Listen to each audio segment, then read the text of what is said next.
महाराष्ट्राचं वेगवान अचूक वेध घेणारं YouTube चॅनेल मानदेश मैदान न्यूज मध्ये आपलं स्वागत आहे।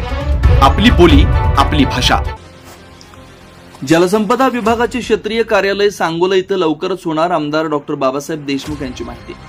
सांगोला तालुक्यातील एकूण जलसंपदा विभागाकडील प्रकल्प संख्या व सिंचन क्षेत्राची गरज व येथील जलसंपदा विभागाशी संबंधित समस्यांचं त्वरित निराकरण व्हावं आणि स्थानिक पातळीवर जलसंपदा प्रकल्पांचे प्रभावी व्यवस्थापन व्हावं यासाठी सांगोला इथं जलसंपदा विभागाचे क्षेत्रीय कार्यालय स्थापन करण्याची मागणी आमदार डॉक्टर बाबासाहेब देशमुख यांनी पत्राद्वारे जलसंपदा मंत्री माननीय आमदार राधाकृष्ण विखे पाटील यांच्याकडे केलेली असून लवकरच क्षेत्रीय कार्यालय सांगोल्यात सुरू होणार असल्याची माहिती आमदार डॉक्टर बाबासाहेब देशमुख यांनी दिली।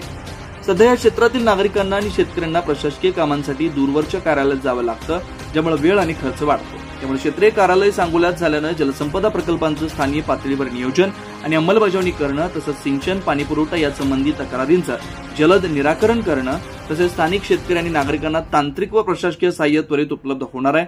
सांगोला तालुक्यात 20 उपबंधारे व 14 लघुपाट बंधारे तलाव आहेत। या प्रकल्पांचं देखभाल दुरुस्ती व सिंचन व्यवस्थापनाचं कामकाज करणं यामुळे सोयीचं होणार आहे। या अनुषंगानं सांगोला येथील जलसंपदा विभागाचे विभागीय कार्यालय होणं या आमदार डॉक्टर बाबासाहेब देशमुख यांच्या मागणीची त्वरित दखल घेऊन जलसंपदा मंत्री माननीय आमदार राधाकृष्ण विखे पाटील यांनी संबंधित विभागात सूचना देत लवकरात लवकर क्षेत्रीय कार्यालय सांगोला येथे सुरू करण्याबाबत अंमलबजावणी करण्याचे आदेश दिले।